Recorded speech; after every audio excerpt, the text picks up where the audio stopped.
Assalamualaikum warahmatullahi wabarakatuh. Saya Umir Nafisa Billy dengan NIM 22080152113. Saya dari Fakultas Psikologi Universitas Muhammadiyah Profesor Dr. Hamka. Hari ini saya akan menjelaskan apa itu social emotional learning dan 5 kompetensi utamanya. Kemudian, saya juga akan menjelaskan dan berfokus pada salah satu kompetensinya yang sangat berpengaruh dalam kehidupan sosial kita, yaitu social awareness, yang nantinya akan kita hubungkan dengan perilaku nyata seperti helping and caring for others. Yuk kita simak baik-baik penjelasannya. Dalam kehidupan kita sehari-hari, kita selalu berinteraksi dengan orang lain, seperti di rumah, sekolah, lingkungan kerja, maupun di masyarakat. Setiap hari juga kita melihat orang mengalami kesulitan, stres, kebingungan, dan berbagai emosi lainnya. Begitu pula kita sendiri. Nah, karena itulah kemampuan kita untuk memahami diri dan orang lain, serta membangun hubungan yang sehat menjadi sangat penting. Kemampuan seperti ini disebut juga social emotional learning atau disingkat SEL. Selanjutnya, lebih jelasnya saya akan menjelaskan mengenai apa sih social emotional learning itu. Nah, social emotional learning menurut Prabawati et al. 2023 adalah metodologi yang membantu kita dari segala usia untuk lebih memahami emosi, merasakan emosi sepenuhnya, dan menunjukkan empati kita terhadap orang lain. Nah, SEL juga merupakan proses seseorang untuk memahami dirinya, mengelola emosinya, membangun hubungan yang positif, membuat keputusan yang bertanggung jawab, serta berinteraksi dengan orang lain secara sehat. Teman-teman, dari penjelasan saya mengenai SEL, kita perlu mengetahui bahwa sel itu tidak berdiri begitu saja. Ternyata ada 5 komponen utama yang membuat sel dapat diterapkan secara nyata dalam kehidupan kita sehari-hari. Apa sih 5 komponen itu? Menurut Haleludin 2019, ada 5 kompetensi inti dalam sel. Yang pertama, ada self-awareness, yaitu kemampuan memahami perasaan, pikiran, kekuatan, kelemahan, dan nilai diri. Yang kedua, ada self-management, yaitu kemampuan mengelola emosi, mengontrol impuls, dan menjaga perilaku agar tetap sesuai dengan tujuan. Lalu yang ketiga, ada social awareness, yaitu kemampuan memahami perasaan dan kebutuhan orang lain, serta menunjukkan empati dan kepedulian. Lalu yang keempat, ada relationship skills, yaitu kemampuan membangun dan mempertahankan hubungan yang sehat melalui komunikasi, kerjasama, dan penyelesaian konflik. Lalu yang kelima, yang terakhir ada responsible decision making, yaitu adalah kemampuan membuat keputusan yang etis dan bertanggung jawab. Teman, dari 5 kompetensi sel yang tadi yang sudah saya jelaskan, kita akan berfokus pada social awareness saja ya.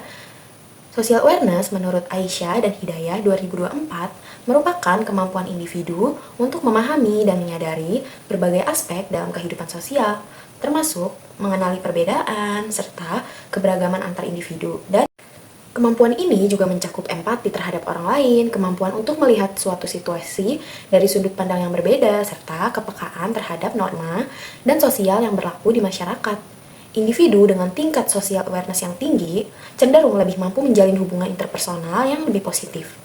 Social awareness sangat penting loh teman-teman, karena dapat mengurangi salah paham, membantu memahami perspektif orang lain, menumbuhkan rasa peduli, dan menciptakan lingkungan sosial yang harmonis. Dari social awareness itu sendiri, selanjutnya kita akan berfokus pada salah satu perilaku yang mencerminkan social awareness, yaitu helping and caring for others. Yang pertama, helping. Helping memiliki makna menolong. Menurut Putra, dalam Fitriana et al. 2019, perilaku menolong merupakan sebuah bagian dari perilaku prososial yang dipandang sebagai segala sesuatu tindakan yang diarahkan untuk memberikan keuntungan kepada satu ataupun banyak orang. Menolong lebih kepada tindakan yang berfokus membantu menyelesaikan masalah orang lain secara langsung. Misalnya dalam bentuk bantuan fisik, tenaga, uang, solusi praktis, dan lainnya. Misalnya, membantu teman mengangkat barang yang berat, menawarkan diri mengerjakan tugas kelompok ketika teman yang lain sedang sakit. Nah, bisa juga kita kaitkan dengan bencana yang saat ini terjadi.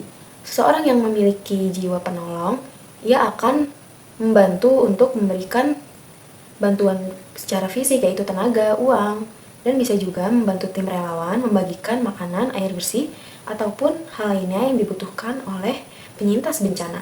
Saya jelaskan tadi mengenai menolong. Menolong lebih difokuskan kepada bantuan fisik, tenaga, uang, kepada individu yang membutuhkan. Lalu, yang kedua, caring atau kepedulian, ini lebih berfokus kepada dukungan sosial. Jelasnya, caring atau peduli, menurut Sari et al. 2019, merupakan sikap dan perilaku yang senantiasa memberikan dan berempati kepada individu dan komunitas yang memerlukan bantuan. Caring lebih kepada memberi perhatian emosional, mendengarkan dengan empati, menghibur, menenangkan, dan memberi dukungan moral. Nah, sebagai contohnya, misalnya menemani teman yang sedang sedih dan berkata, "Aku di sini kalau kamu mau cerita," serta menenangkan teman yang sedang cemas atau sedih. Menunjukkan perhatian kecil seperti menanyakan keadaan. Selanjutnya, saya akan menjelaskan mengenai perilaku helping and caring atau sikap membantu dan peduli yang kaitannya dengan konsep dalam Islam. Keterkaitan social awareness yaitu helping and caring for others dengan konsep ta'awun dalam Islam yang sangat kuat karena keduanya menekankan pentingnya saling tolong-menolong dan peduli terhadap sesama. Dalam Islam, ta'awun berarti tolong-menolong dalam kebaikan dan juga ketakwaan. Menurut Balat 2019, ta'awun merupakan sikap tolong-menolong terhadap seluruh makhluk ciptaan Allah. Individu yang memiliki sifat ta'awun menunjukkan kepekaan sosial yang tinggi, berhati lembut, menjauhi permusuhan, menjunjung tinggi persaudaraan, serta menolong tanpa mengharapkan imbalan apapun, karena semua yang dilakukan dengan penuh keikhlasan. Konsep ini menjadi dasar bagi hubungan sosial yang harmonis dan penuh empati di antara manusia. Selanjutnya, saya akan membahas mengenai beberapa ayat Al-Quran, mengenai kepedulian dan tolong-menolong terhadap sesama. Yang pertama, ada surat Al-Maidah ayat 2, yang artinya, dan tolong-menolonglah kamu dalam kebaikan dan ketakwaan, dan jangan tolong-menolonglah kamu dalam perbuatan dosa dan permusuhan. Ayat ini secara jelas memerintahkan kita untuk menjadikan bantuan dan kepedulian sebagai bagian dari ibadah dan kebaikan. Dan menjelaskan juga bahwa Allah memerintahkan manusia untuk saling membantu dalam hal-hal yang membawa kita dalam hal kebaikan, kebenaran, dan mendekatkan diri kepadanya. Kita juga dianjurkan bekerja sama dalam hal yang bermanfaat, seperti menolong orang, menjaga keadilan, dan meningkatkan ketakwaan. Selanjutnya juga dijelaskan pada surat Al-Hasyr ayat 9, yang artinya, dan mereka mengutamakan orang lain atas diri mereka sendiri, sekalipun mereka dalam kesusahan. Dan siapa yang dijaga dari kekikiran dirinya, maka mereka itulah orang-orang yang beruntung. Makna dari ayat ini yaitu menggambarkan sikap itsar, yaitu mengutamakan orang lain di atas dirinya sendiri. Ini menunjukkan bahwa derajat kepedulian tertinggi ketika kita dapat menolong seseorang walaupun dirinya sendiri sedang mengalami kesusahan atau kekurangan. Terdapat juga hadis yang menjelaskan mengenai tolong-menolong dan peduli terhadap orang lain, riwayat Muslim, yang artinya Allah akan selalu menolong seseorang selama hamba tersebut itu menolong saudaranya.